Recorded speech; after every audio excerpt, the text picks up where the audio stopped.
2 बरस कब्ल होने वाली नोटबंदी ने जहां दीगर शोबों को मुतासिर किया, वहीं उसने पावरलूम सनत को बिखेर कर रख दिया है।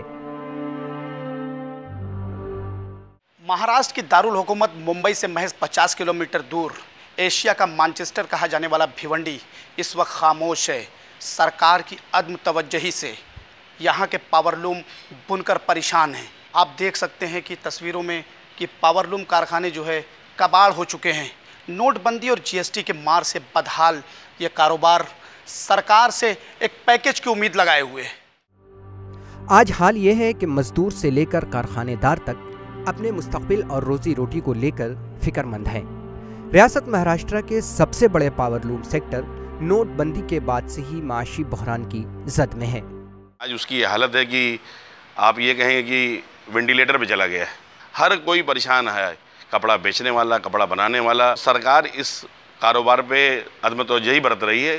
जो रोज़गार पावरलूम देता है कि किसान से भी ज़्यादा रोज़गार देता है।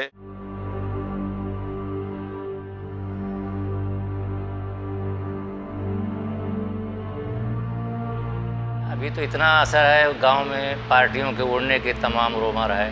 आज तो ये हाल है कि कपड़ा किसके हाथ बेचा जाए, कहाँ ना बेचा जाए। सबसे बड़ी तकलीफ तो ये हो गई है। और बाज़ार में पैसे का रोटेशन नहीं घूम रहा है, पैसा है ही नहीं।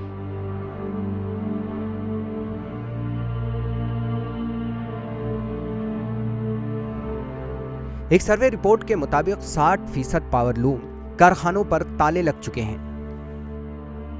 पावरलूम बुनकर संगठन के सदर फैजान अहमद आजमी के मुताबिक इस कारोबार के हालत काफी बदतर है और शहर के 65% कारखाने बंद हो चुके हैं और 30% पावरलूम कबाड़ में फरोख्त हो चुके हैं। पावरलूम की इंडस्ट्री को कैसा बचाना, इसके ऊपर 24 तारीख को एक मीटिंग बम्बई में ली गई। उसमें ऐसा तय हुआ कि इंडस्ट्री को बचाने के लिए सब जगह के लोग एकजुट होकर के एक दिन का बंद रखें कि 26 नवंबर को बंद करने का ऐलान हुआ है और जगह जगह इसका एजिटेशन होगा।